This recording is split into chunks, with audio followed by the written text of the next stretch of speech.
For those of you in already, yes, it is working. We are just waiting. We opened the gates and we're expecting over 350 people, maybe close to 400. So we want to make sure that they have time to log in here. We do have a full schedule and a hard deadline, so we're going to be prompt about this. Okay, we're up over 100, so here we go. Good morning, everyone. Welcome to our 10th edition of the Friday Chit Chat. We started this almost 3 months ago with the intent of keeping you guys updated with the most current and relevant issues of the day. We have had a great series of guests. We've had Joel Singer, CEO at C.A.R. We've had Art Carter, who is a CEO at CRMLS, Ernie Dronenberg, the county assessor, Lawrence Yoon, chief economist at NAR. We've had Ed Zorn, who's general counsel of CRMLS, talking about the CCP. We had Jeff Smetana, head of compliance of CRMLS. We had a great broker panel a couple weeks ago with Rick Hagan, Nancy Lane, Bill Richards, and Jan Ryan. We then had Brad Inman, who's a publisher of Inman Connect and the Inman newsletter. And just a reminder, that's a free member benefit to you guys. If you don't have it right now, it's being paid for you. Make sure you contact the association and get signed up for it. And last week we had Steve Murray, Real Trends, really interesting presentation. So today we have a special treat. We have Gov Hutchinson. He is the co-general counsel of C.A.R. We're going to be talking about, as we said, the new and revised forms that are coming out Monday, and also the new BPPP that was released just this morning. So as I mentioned, Gov has a hard deadline at 10:45, so we're going to jump right into this because I know he could spend hours trying to cover all this material and answering all the questions you're going to have. So speaking of questions, the first question always is this being recorded? Yes, it is. If you want to come back and watch it later, if you want to send it to friends, all you have to do is go to our YouTube channel. That's at nsdcartv.com. Again, all the previous chit chats are there, lots of training information. It's a great resource. It's a YouTube channel, nsdcartv.com. So questions, we talked about questions. I know this isn't your first rodeo. You've probably been on 100 of these Zoom calls. So we're going to be using the chat box. Make sure you put your questions in there. We're not doing raising hands. We just don't have the ability to have everybody come on and ask their questions. So make sure you use the chat box. We have several people online at the association. They're going to try and answer these questions as much as possible. And we will do our best to get every question answered. So without further ado, again, we want to get right into this. So we have Gov Hutchinson. Gov, it's all yours. All right, thanks. Wow, you have had some heavy hitters at these meetings. Very impressive. Anyway, yes, we're talking about forms today. And the forms are, as you know, traditionally, C.A.R. comes out with new forms June and December. And this is no exception. Of course, what's been exceptional this year is all the other forms that have been coming out over the last 3 months because of the COVID-19. And I will address that sort of after I talk about the first thing. So the first thing I want to talk about are just the new forms coming out for the standard C.A.R. June forms release. Chris mentioned they'll be coming out Monday. I think what the promise is, they'll be coming out next week as opposed to necessarily Monday. But they will be coming out by the end of next week for sure. We don't know when exactly, okay? Anyway, 2 brand new forms and several revisions. Let's talk about the first 2 brand new forms. The first one is called the PVOH, stands for Property Visit and Open House Advisory. And there's a problem already with that name, right? Because when members see that name, Property Visit and Open House Advisory, they're all going to think, great, open houses are now okay. Open houses are still not okay. All right. The Forms Committee started working on this form before COVID-19. And so even though this form is coming out with the word open house on it, unfortunately, as we speak today, we may have some movement in the next couple of weeks, but right now you still cannot do your traditional open houses. You can have scheduled showing after showing with one buying party at a time consecutively, allowing for a little bit of of wiping down the property in between them, but you can't do a walk-in open house as of yet. This form is for not just, the idea of this form, it's an advisory, first of all, meaning it's not required, absolutely not required. This is a form that would be given to the buyer's agent to give to the buyer by the listing agent, theoretically. It doesn't really matter who gives it to the buyer. It's really designed to protect the seller and both agents by just warning the buyer who's entering the property, you know, you got to be careful when you go into someone else's property. Number one, in this day and age, so many properties are wired in smart properties, and they have recording devices. People can hear you and see you when you're in the property. So this is just a heads up to warn people that when they enter a property, just be aware that everything you say and do could be recorded. Now, separate than this, you may be aware that on the listing contract that your sellers sign, the sellers are supposed to post near the entrance during a showing some type of notice telling people that when you come onto someone's, that if the seller knows that they have these recording devices, they have to disclose that to people coming on the property. But you know, not all sellers do that, and not all sellers even know the capabilities of their devices. So this is just one more tool to protect the realtors and the seller. So you're going to give this to the buyer, warning them, just be aware of that. Both inside and outside, there might be recording devices. If there are, the seller should be disclosing it anyway, but this protects you either way. Number two, of course, is just warning, the standard warning that when you go on someone else's property, you're probably not familiar with the terrain. There could be a hill or a bump in the hill or a step down to the family room. You got to be careful. And of course, remember now that booties are not required anymore to be worn on open when you go into a property, but some sellers are still saying to people today, I want you to take off your shoes before you come into my house, and of course, if you're wearing socks or booties, it's probably slippery. So it's just a warning. Okay, it's just a warning. It's also advising about animals and pets, and it's making sure that the visitor is aware they're responsible for the conduct of any accompanying minors, and et cetera, et cetera. So it's just a plain old advisory, just a protection. Yes, we have somewhat similar language already in the statewide buyer and seller advisory. This is just a standalone good form because we still see these lawsuits all the time. Someone visits a house and they trip and fall or get recorded and they say, no one told me this, I'm suing, and this should kill a lot of those types of lawsuits. Okay, so that's a new form. So it's visiting and open houses. It's not just open houses. Anytime you visit, not a required form, protects both realtors and the seller, recommended that you give to the buyer. The second new form, Chris, if you might move on to the second and final new form, is called the square footage and lot size advisory. This is a great form because to this day, there are lawsuits against realtors. It's almost the most common lawsuit realtors get is, well, you told me the square footage was this, and now it turned out when I moved in, I found out it's not that. So you're wrong. You misled me. I'm suing you. Okay? Now, first of all, one thing you should remember as a realtor, it's your obligation to disclose to the buyer any estimates of square footage that you're aware of. Maybe you're only aware of one estimate, but if you're aware of more than one, you are required to disclose that. So if you can see on this form, paragraph 3, there's a nice chart where you can actually fill it in and put what the square footage is according to public records. That might be the only one you have, or MLS. The seller has an opinion, the appraiser has an opinion, the architect has an opinion. A lot of people have an opinion. And by the way, whose opinion is right? Nobody's. There is no such thing as the official square footage. Everyone has an opinion.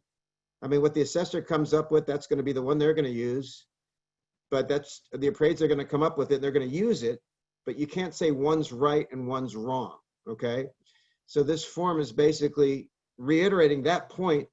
This is another form to be given to the buyer's agent, to be given to the buyer. This form is going to come from the listing agent and or the seller. I mean, it's not like you have to investigate these things. It's not like, oh, I better go investigate and see what the architect thinks, or I got to see what the seller thinks. No, it's just what you happen to be aware of. Any square footage estimate that you're aware of, you would fill in on this chart.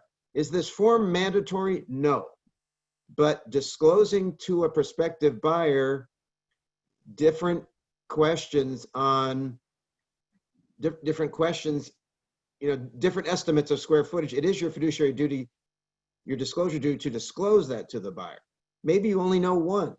And this form reiterates that just because you pass on this information, you, the realtor, are in no way endorsing this. You are in no way saying that's what you think.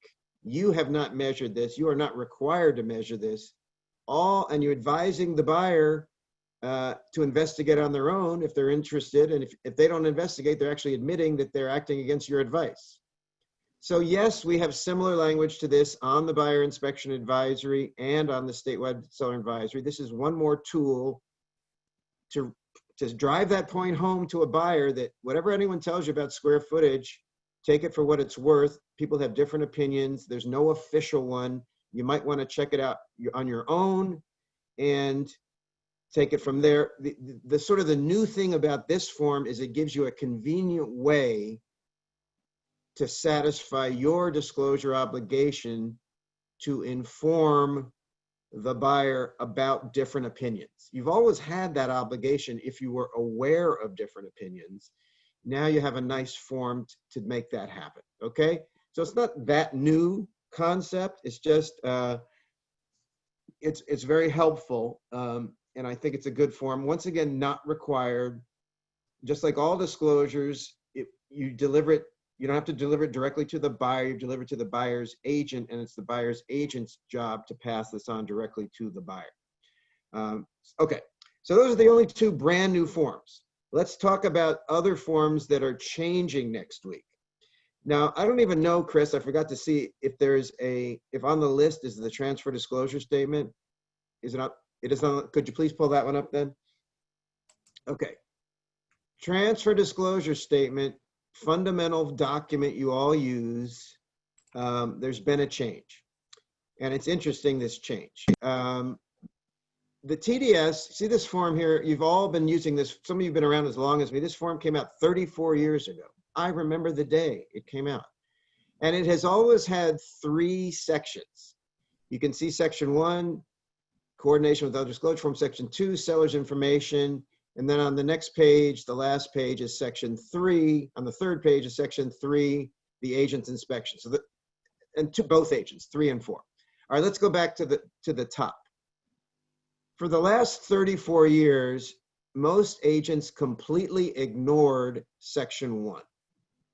When the law first came out, the legislature had this idea that, well, sellers might not want to fill out all the stuff on section 2, so seller could hire somebody else to come up with a substituted disclosure that's actually going to take the place of them having to fill out section 2. And realtors realized right away, and we realized right away, that was sort of a dumb idea. It's really a better idea just for the seller to fill out section 2 by themselves, because it's not asking the seller to investigate things. It's just saying to the seller, to the best of your knowledge, does the property have these items? And then there's those 16 questions on the second page. So realtors figured out right away 34 years ago, I'm not going to hire someone to answer all these questions. I'm just going to answer them myself. And that's a smart thing anyway. You know why? Because separate and apart from the transfer disclosure statement, sellers have a fiduciary duty to disclose all material facts anyway. So it's never a good idea to try to pass on your disclosure obligation to somebody else. So for 34 years, most realtors have just skipped section 1.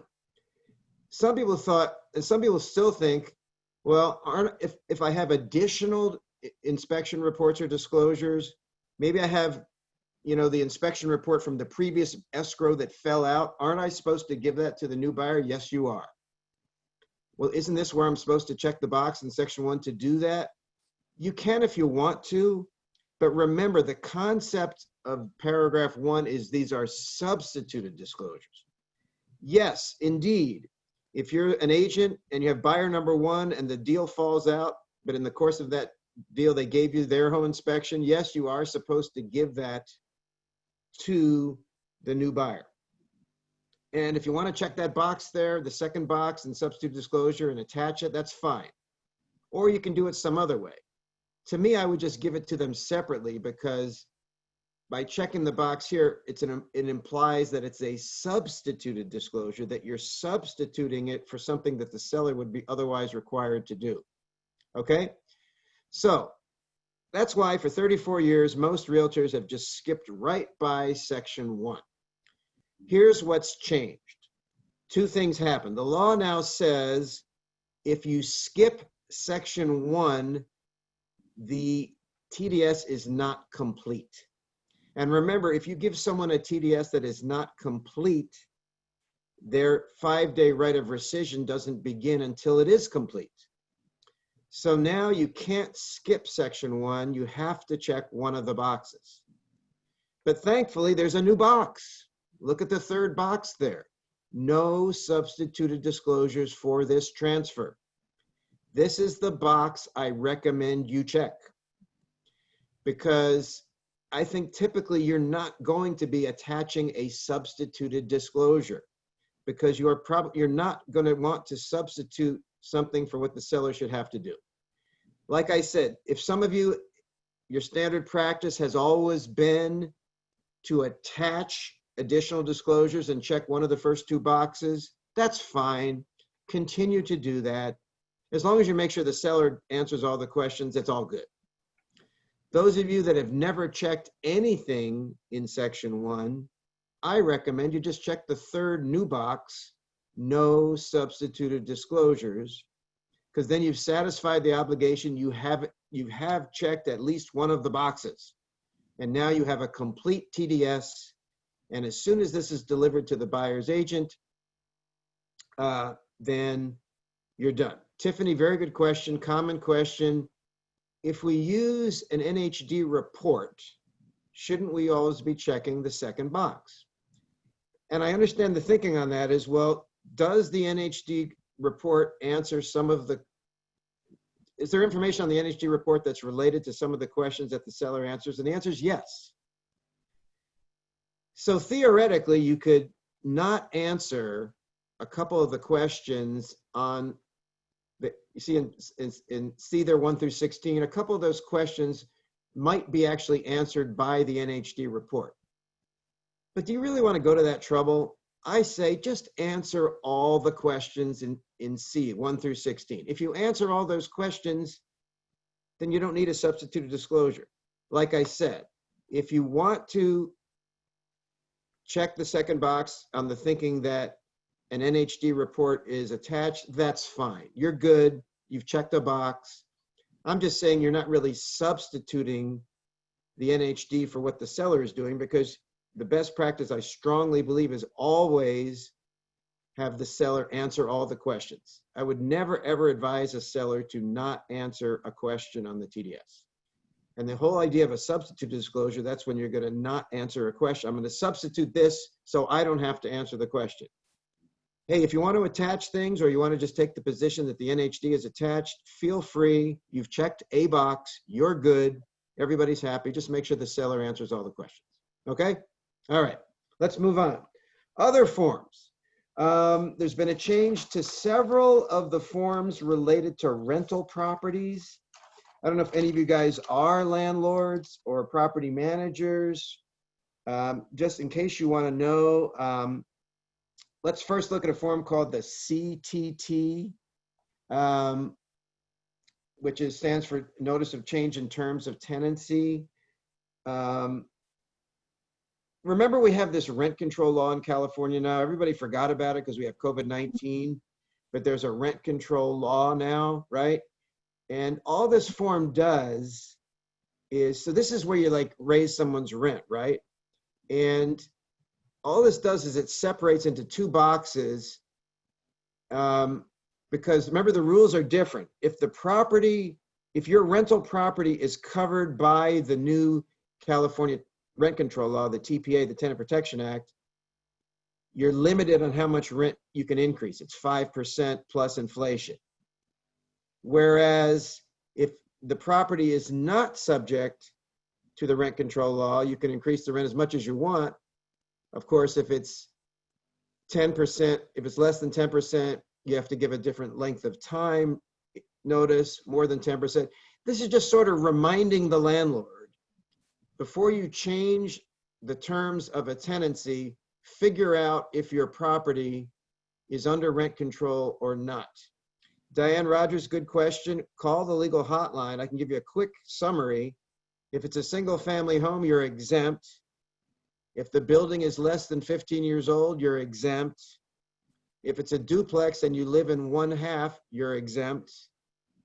If you don't come into that category, you're not exempt unless the tenant's been there less than 12 months. So if the tenant's been there less than 12 months, no matter what type of property is, you're exempt from the just cause. Anyway, call the legal hotline if you want to know that. I'm just saying this form has been changed to sort of remind the landlord, you got to think about this before you increase someone's rent, to know what the rules are. And see that checkbox in the third box? Remember, you always need to give, there's a form called the RCJC that you should give to the tenant. If you haven't given it to them yet, give it to them now. Your deadline is August 1st. Okay? All right. If your form doesn't have the change in red, the point is there's just two separate boxes for rent increases. Okay, similarly, there's another form called the NTTT, Notice of Termination. Now remember, the rules changed because if you're under rent control, you can't just evict someone, you can't just give someone notice, right? I mean, you have to think about, because if this is under rent control, maybe I cannot evict them. I can't kick them out. By the way, if you're under rent control and people pay the rent, does that mean I can never kick them out? No, you can kick them out for three reasons. Number one, you want to move in yourself. Number two, you want to do a substantial remodel. Or number three, you want to withdraw the property from the market. And this just sort of explains to you. So once again, if you're going to terminate a tenancy, this reminds you as the landlord, hey, if you're under the new rent control law, you got to think for a second. Don't be so sure you can actually kick them out right away. Okay? All right.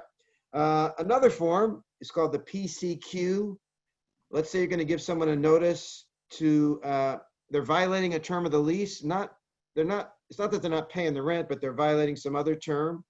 So you're going to give them a notice to perform or quit, right? Same change is happening here. Dale Perkins, selling the property is not a legitimate reason to get them out. Now, if the buyer wants to move in once they buy it, yes, that's a legitimate reason. But if you're just selling them, you can't kick them out before the sale unless single family, newer than 15 years, they've been there less than a year, or it's an owner-occupied duplex. Otherwise, selling the property doesn't give you the right to kick them out. You got to sell it. And then if the buyer wants to move in, then what if the buyer doesn't want to move them in? Well, then that tenant's still there, right? That tenant is still there. Same thing on this form. It just has a new paragraph explaining special rules under the rent control law. Let's look at another form. How about the simple notice to pay rent or quit, PRQ? The standard, you didn't pay the rent, you got to pay in 3 days or else, right? So standard notice, PRQ, notice to pay rent or quit. So it's basically similar, but look at the change there. Remember now, when you give someone a 3-day notice to pay or quit, you do not count Saturdays, Sundays, and other judicial holidays. So if you gave someone a 3-day notice today, they don't have to leave until Wednesday. Back in the old days, they'd have to leave Monday. Of course, today, you know, we have this rent freeze, not a rent freeze, we have this moratorium. Courts in California now aren't even doing unlawful detainers. So you can give them a 3-day notice to pay, but if they don't pay, you can't kick them out until they open up the courts again for unlawful detainers. By the way, if your rental property is secured by a conforming loan, you know, a Fannie, Freddie, or a Freddie Mac loan, you can't even give them the 3-day notice until the end of July. Other properties, yes, you can give them a 3-day notice today, unless you live in a city like LA, which also has also says you can't do that. But I don't care where you are, whether you give them a 3-day notice or not, until they open up the courts for unlawful detainers, you're not going to get them out anyway. Hopefully that's going to happen in August. So stay tuned for that. But anyway, so that's the change to that form. We don't have to even look at it, but the notice to quit, same thing. It's same thing about the 3 days. Give someone a 3-day notice to quit, then you can't count Saturday, Sunday. All right. Next form I want to look at is just the residential listing agreement. The form you probably use more than any other form other than the purchase contract and the TDS, the RLA, the residential listing agreement. What's the change here? Simply, if you scroll, there's a, as you know, the clear cooperation rule is in effect. You had Art Carter there, I'm sure he talked about it a lot. Just note that paragraph 7 now talks about this clear cooperation policy. As you know, I'm not going to get into details of this. You know the basic concept. As soon as you do public marketing, by the next business day, you got to put it in the MLS. Unless you're in an MLS that doesn't have to follow this. There are a couple of MLSs in Northern California that are not realtor owned, so they're exempt from this, but you guys are not exempt. And the form, as you can see in paragraph 7A, the assumption is that you are in an MLS that does require this. And I'll tell you right now, you guys who I'm talking to today, you guys are in an MLS. I mean, if some of you guys work statewide, if you work in the Bay Area and you have a listing in a couple of areas up in the Bay Area, it's not required. But I'm talking now to San Diego County, so you guys, yeah, so you guys are not going to check that box because your MLS requires it. Like I said, I'm sure Art talks about this. I'm not going to go into any details. The point is paragraph 7 explains the definition of public marketing and blah, blah, blah. Okay. Similar to that, there's another form related to this called the SELM, the Seller Instruction to Include Listing from the MLS. And this form has also been tweaked because of the enactment of the Clear Cooperation Policy. And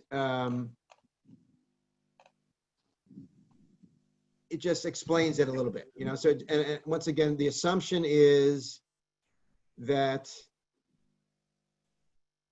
and I'm sorry if these forms are blurry to some people, they're not blurry to me, but anyway, the point is there's a new paragraph 3 that talks about the Clear Cooperation Policy, okay? Before I go any further, I'm gonna look in the chat to see if there's any things I haven't covered yet. Getting back to that PVOH form, the Property Viewing and Open House Advisory. Remember, this form protects the listing agent, but it also protects the buyer's agent, because the idea, this is protecting you from the buyer who goes into a house and then they trip and fall because there was a step down into the family room they didn't notice, or they're walking in the backyard and they trip over a drain pipe or something like that, and they say, you should have told me about this, or they find out after they've been in the house that, you know, that they were being recorded or something like that. So the point is, your question is, who should give this form? It's up to you. I mean, as a listing agent, I may make it part of my standard disclosure package. Or if I'm a buyer's agent, I may give it to my buyer before they even start looking at houses. It doesn't really matter who gives it to them.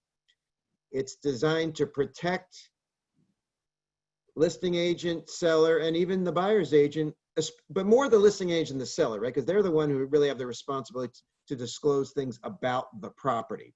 So normally I would say it would come from the listing agent and or the seller. But as I said, there's even a good reason for a buyer's agent on their own to give this to buyers before they start looking at properties. Okay.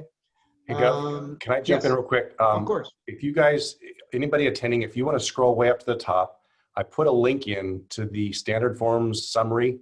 So if you just click on that link, it'll take you to C.A.R.'s website. There'll be a summary page there that shows all these forms, and it'll have the ability to click on each one of these. And you'll be able to get, I'm not sure why they're showing up blurry to you. They're not to us. So I'm not sure what to do about it. Also, raising hands, we don't have that ability. So if you want to have a question, make sure you put it in the chat box for Gov, please. Okay. By the way, getting back to that square footage form, I mentioned the SFLS square footage and lot size. I forgot to mention the lot size part. So if someone asks you, by the way, you're supposed to put down the square footage if you're aware of it, and the same thing with the lot size. If you don't always know what the lot size is, but let's say the seller tells you, okay, the lot size is this. You should put that down. By the way, remember I said there's no such thing as official square footage? But there is such a thing as an official lot size. You know how you get the official lot size? You get a survey. Surveys are not required necessarily on all properties, but the point is that this form isn't just square footage, it also deals with lot size. So if you're aware of, if someone told you, like the seller, the lot size is this, or if that's in the MLS or somewhere, you're also going to put that down there. And you're also advising your clients lot size is what they should, lot size, at least you can give them a better answer. If they ask you, what's the official square footage? You say, there's no such thing as official square footage. If they ask you, what's the official lot size? You say, well, you can determine that if you get a survey. Surveyor will do that. So anyway, sorry, I skipped that. Going back to the chat. Yeah, the 3 days, remember you don't count Saturday, Sunday, you also don't count judicial holidays. In other words, you still count Cinco de Mayo, that's a regular day. Halloween's a regular day. All the good holidays don't count, but the official holidays, we all know what those are. Those don't count for the 3-day notice, okay? Yes, you can, Katie, you can put in the documents section and ask for it to be signed prior to showing. You can certainly do that. Yeah, Diane Rogers, good question. If a question is answered incorrectly, I think what you're saying is if you're the listing agent and the seller answers a question incorrectly, how do you deal with that? My first point I would say is, remember, the good news is it's not your job as the listing agent to make sure the seller answers the questions correctly. Because remember, the seller is supposed to be answering the questions to the best of their knowledge.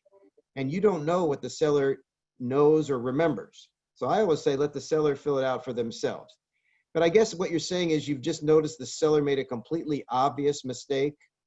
Well, then yes, unfortunately, you have to submit a new TDS correcting it. Just sending a text from the listing agent to the buyer or the buyer's agent saying, oh, by the way, the seller answered this question wrong. Well, I guess you could do that, but that's still going to count as a new TDS. And it's going to give the buyer a new 5-day right of rescission. So try not to make mistakes, but it's not your job to check the seller because the seller is answering these questions to their knowledge. Are you aware? And I mean, if the seller just makes a mistake and checks the wrong box and they say, oops, I made a mistake here. Yeah, you're right. You should correct it.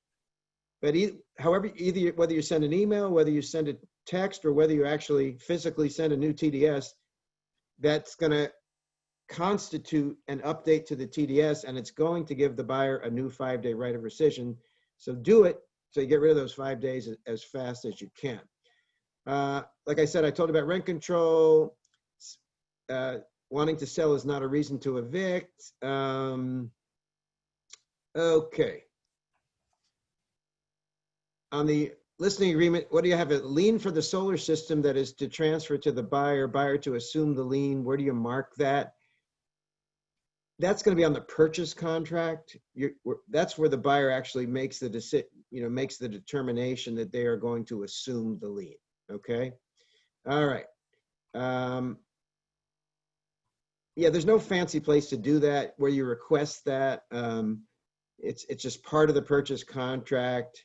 Um, so it can be part of a counter offer. You can put it in the MLS so the buyer knows to write on their offer that they're going to assume it. Um, Susie, I'm not totally familiar with Glide, but I think you're right. I think what you're saying is you can make the corrections before they sign it. Ideally, yeah, they make the corrections before they sign it. Yes, there's Linda Steele, good point. I was saying that I thought you were asking, what if the seller makes a mistake and you've already submitted the TDS and then you realize they made a mistake? But if you're saying the seller makes a mistake, but you haven't actually submitted it yet, yes, of course, you can make a note of it on page 3 of the TDS in your section. That's good. Or you can use Glide, but that's assuming you, in other words, you haven't even submitted it yet. Okay. All right. Are there any other new forms worth even mentioning that are changed? Let me just mention 2 more real quick. One is called the RCSD, Representative Capacity Signature Disclosure for Buyers. Remember the basic rule, right? Remember the basic rule is if I'm buying your house, but I'm not really buying it for myself, I'm buying it as a trust, or I'm buying it, my trust is buying, my corporation is buying it, I'm buying it as an estate, I'm using a power of attorney. The person who's signing it, me, needs to submit this as an addendum telling you that I actually have the authority to do this. The only change on this form is, if you scroll down, thanks, Chris, you can now, there's a box, stop right there, at time of assignment. Because sometimes it's not, I mean, the original buyer might be one person, but then you're assigning it to somebody else's corporation. So at the time of the assignment, the person who's getting the property assigned to, they're going to sign this. So not a big deal, but if it ever happens to you, now this form can be used not just at the time of the offer, but at the time of the assignment. And the very last form I want to talk about before I get to the, and I can probably stay longer than I thought I could. I can stay a few more minutes. Anyway, the last form is called the SWPI, Septic Inspection, Well Inspection, Property Monument, and look, it's been added propane tank. So up until now, this has been the form you deal with a property that has a septic on it, or it's got a well on it, or they want you to check out the monuments to see where the actual boundaries are. Now, you can use this form if there's a propane tank on the property that is being transferred. Remember, this is not a mandatory addendum, but it's helpful. And what it says, as you can see as Chris scrolls down, is basically, in other words, you're telling the buyer, first of all, whether the tank is leased or owned. And then in B, you can say, well, I want this tank, I want the gas to be measured prior to the walkthrough. And then you can have the buyer agree to pay for the seller for the value of the propane tank remaining in, the propane gas remaining in the tank. Do you have to use this form? No.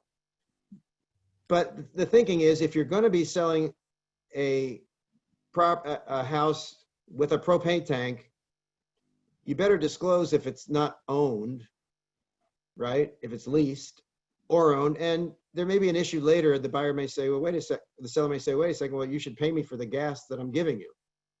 I mean, you don't have to do this, but it's just an optional, helpful thing to do when you are selling a property with a propane tank. Okay.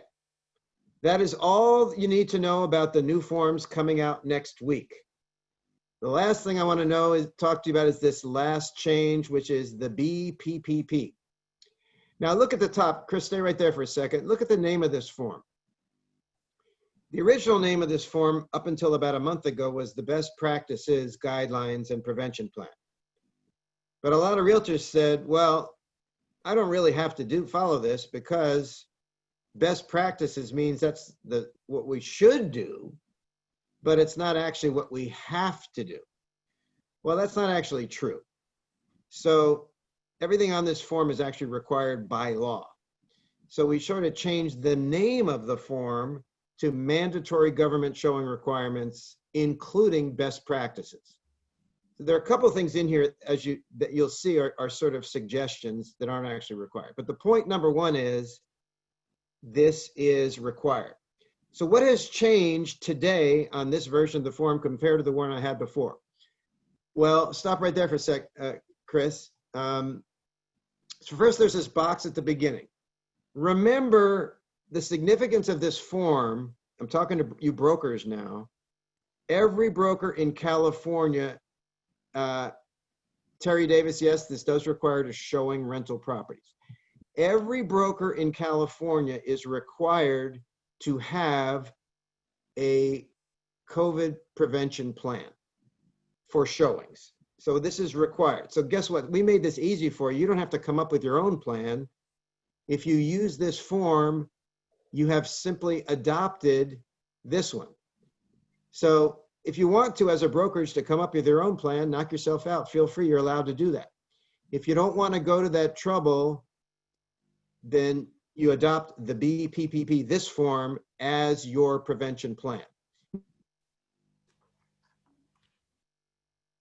In bold, unless otherwise specified, this entire agreement is hereby adopted. So by simply using this form, you, the broker, have adopted it. So you don't have to do anything nobody signs this form. There's nothing on this form where anybody signs it. It's just everyone's agreeing to follow these rules, and this form is attached to the PEAD forms. So every buyer, when they sign the PEAD form, they're agreeing when they sign that form that they're agreeing to follow this plan. And every seller, remember, every seller has to sign the PEADS form for sellers, PEADV for visitors, PEADS for sellers, and this form is attached to those.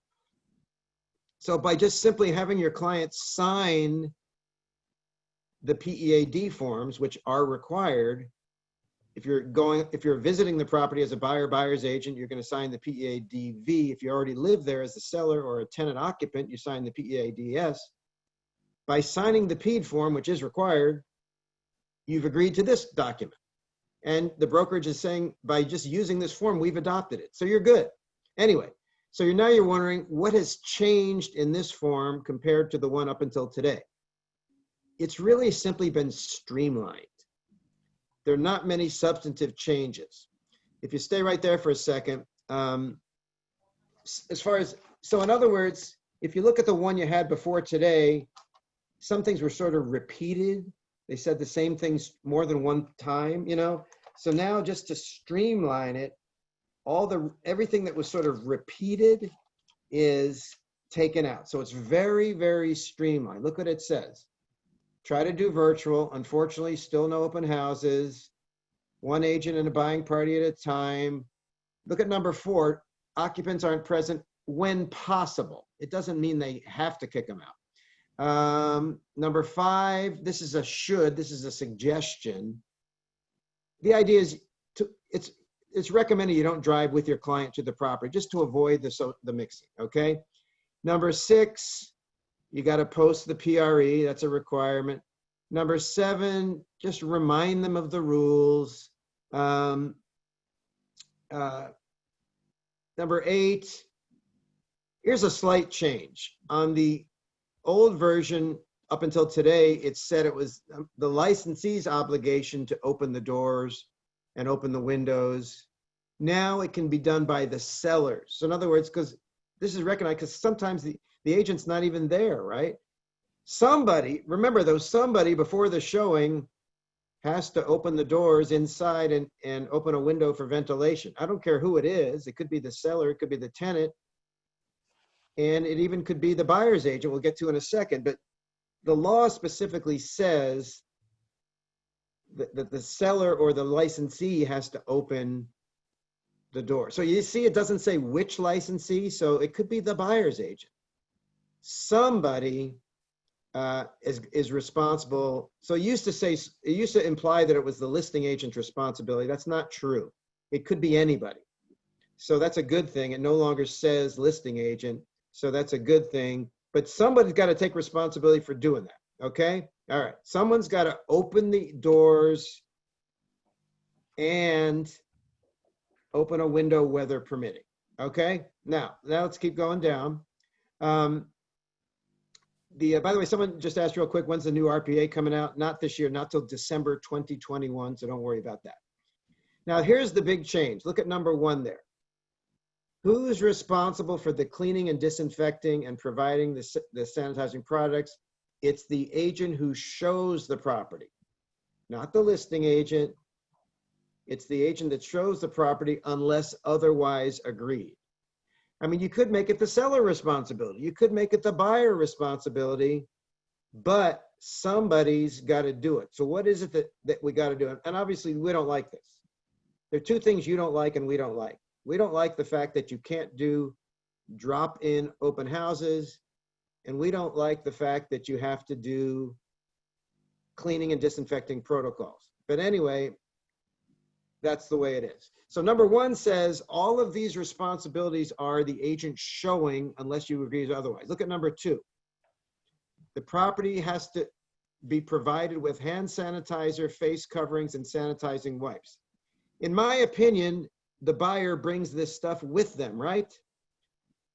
But supposedly some agent has to make sure that that's provided.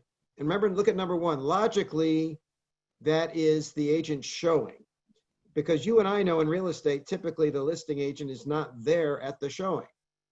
But this means buyer's agent, you got to carry with you hand sanitizer and extra masks, because these have to be provided when the property is shown. Now, hopefully you have a good buyer who brings their own, but you sort of need to have a supply for yourself, because number 2 there is required. Licensees, it doesn't matter which one, and this one now presumes it's the showing agent, must ensure that the property has it, okay? And look at number 4. Here's another thing. Shown properties should have commonly used surfaces cleaned and disinfected before and after each showing. This is a real pain. You didn't get your real estate license to be a house cleaner. I know that. But nevertheless, they are supposed to be cleaned and disinfected. In my opinion, if the buyer does what they're supposed to, remember what the buyer rules are?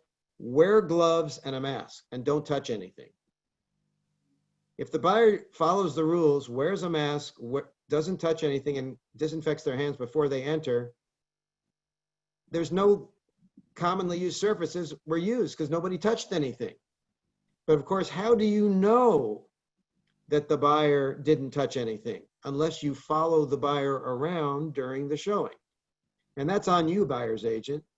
I mean, if you follow them around, in my opinion, and see that they don't touch anything, in my opinion, there's not much you really have to wipe down, right?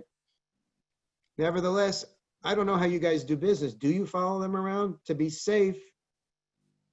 Somebody, and by the way, I already know some sellers now who hire cleaning companies to do this. You can hire a 16-year-old kid to wipe down the surfaces after each showing. Doesn't matter who does it, but it's a responsibility of a licensee to make it done, to make sure that it happens. And it says in number 1 here, it's the agent who shows the property who has this responsibility. It can, but it does say unless otherwise agreed. You can delegate. Sometimes the sellers are going to say, I'll take care of that. And if you get the seller to agree to that in writing, great, they've taken care of it. Okay? So like I said, the significant change here is who's ultimately responsible. It used to imply the listing agent, now it says the showing agent. Look at number 5. For the first time, it specifically defines what are considered proper sanitizers, and it's got a certain type of ethanol or isopropanol. That's what the CDC recommends. The rules for the visitor, that hasn't changed at all. This is, remember, they got to sign the PED, 6 feet apart, wear the covering, avoid touching, and use hand sanitizer. That hasn't changed at all. And the last one, just to remind you, it's not, if the seller is present during the showing, they have responsibility to follow these cleaning protocols. If the seller is not present for the showing, it is presumed to be the agent showing the property who has responsibility. But you can delegate that to the seller or the buyer even. But remember, if you're going to delegate the responsibility to clean to somebody else, you have to do that in writing. Can't the listing agent just put in the MLS remarks, it's the buyer's agent's responsibility to clean? Well, you don't have to do that because it is the buyer's agent's responsibility unless you agree otherwise. Can the listing agent put in the MLS, it's the buyer's responsibility? Well, you'd have to get the buyer to sign something to agree to that. Okay. Kathy, this form that we're talking about here, it's automatically attached to the PED forms. It's automatically there. So the only form you need to sign, remember, is the PED form. Nobody signs this document I just told you about. Everyone adopts it, but you adopt it by using it. It comes attached to the PED. When you sign the PED, you are agreeing to this form. Remember, there are 3 basic forms you got to deal with, and there's only one you need to sign. The first one is this one. It's automatically attached. The second one is the PED. That's the one everybody signs. Visitors sign if you're a visitor. Seller and occupant, you sign if you're a seller. And what's the third one? The third one is the PRE, the posted rules of entry, that has to be posted at the entrance to the property during the showing and also sent to the MLS. So of those 3 forms, the only one that needs to be signed is the PED form. By the way, if the visitor signs a PED and the seller and the listing agent receives it, is the listing agent required to initial it and send it back to the buyer? That is not required. Now, if the buyer, no, the PRE has not changed. Nothing else has changed. So if I'm the buyer and I want to come look at your house, so my agent sends me over the PED form and I sign it and I email it directly to you, the listing agent, and my agent should do the same thing, or the buyer's agent, the buyer can sign the same PED form and email it. If I email that to you, the listing agent, I wouldn't even care if you sent it back or not. I figure you're not going to let me in the house until you get it. So if you let me in the house, I guess I don't need you to initial it and send it back to me. The buyer's agent, you do not need this in your file. Buyer's agent, do I need any of these forms in my file? No. Listing agent, you need the PED forms in your file. But the buyer's agent doesn't need any of this COVID stuff in your file. The BPP is attached to the PED, which the listing agent keeps. If the buyer or the buyer's agent, if you want a copy, fine, ask the listing agent to send it back. Because there is a place at the end of the PED for the listing agent to initial it and send it back, but that's not required. And the DRE doesn't require it either. And the PRE, nobody signs it, you just post it and send it to the MLS, okay? Ed Bernard says it doesn't seem to attach to the PED. Well, you might want to call up customer service and ask them about that. That should be automatic. The question before that was, are COVID forms necessary for VLPAs, the vacant land purchase? Very good question. Nobody knows. So you know what my answer is when nobody knows? I say, just do it. Just do it. In other words, I would make the argument, you're not really entering somebody's property. Why do you got to do this? Obviously, there's nothing to clean, but there's still the part about the declaration that I'm not sick or something. So I honestly do not know the answer to this question. Anytime I don't know the answer, I give the conservative advice is just send them the form. And of course, since what the governor did yesterday, that means you got to wear a mask when you're going through the vacant lot, right? Because we're supposed to wear masks everywhere now, because that's a workplace. If you're a realtor selling a piece of land and people are visiting the land, that's a workplace. Whether it's inside or outside, you got to wear masks in workplaces now, unless you're going to stay 6 feet apart. I guess you could stay 6 feet apart, but I would just wear the mask. And anyway, Chris, now I do actually have to go. Okay, so I'm going to give one more question if you can, because this gets asked all the time. How many times, if I'm a buyer and I have to go back to property multiple days in a row, do I have to do a PED form every time? Yeah, very good question. I saw that. I forgot to answer it. You know, we've been saying the safe thing to do is do a new PED every day. It's not required. Here's the concept, right? If I want to go to your house today, I give you a PED form and it says on that form, I'm not sick. I have no symptoms. And as far as I know, I haven't been in contact with a sick person in the last 14 days. And then 3 days from now, I want to come back and see the property again.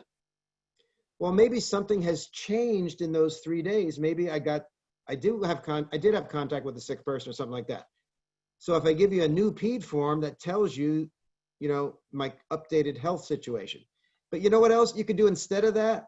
As long as you just tell the listing agent, you know what, I gave you that PED form 3 days, nothing has changed since then. In other words, if I was a listing agent, you told me that, I'd say, okay, fine. Nothing has changed, great. You don't need to give me another one. So no, it's not actually required. It's just the thinking is, since your health situation might change day to day, you want to make sure that you're updating the seller's side. So one way to do that would just be a new one every day. Another way to do that would just be to assure them that form I gave you 2 days ago or the one I gave you yesterday, nothing has changed.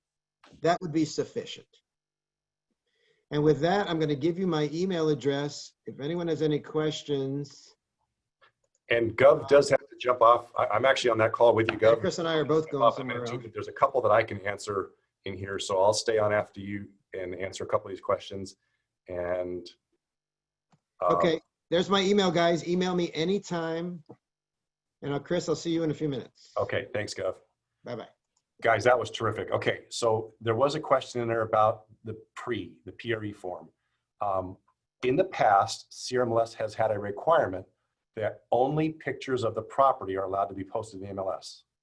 And the board of directors a couple of weeks ago, we changed that rule to allow, if you want to post the PRE, that pictogram, as a picture in the MLS, they will allow that because that gives public notice to the buyer before they show up at the house, because that's the requirement, is that the public be notified of those showing conditions, that prevention plan, before they enter. So they will see it on the MLS.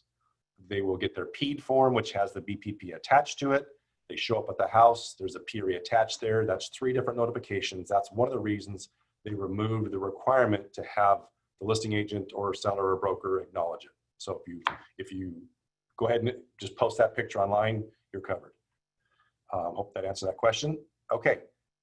I don't see anything else in here that he didn't answer, and I've got to jump on that next one as well. So hopefully that was informative. Remember, this has all been recorded. I know a lot of you jumped in late. Go to nsdcartv.com.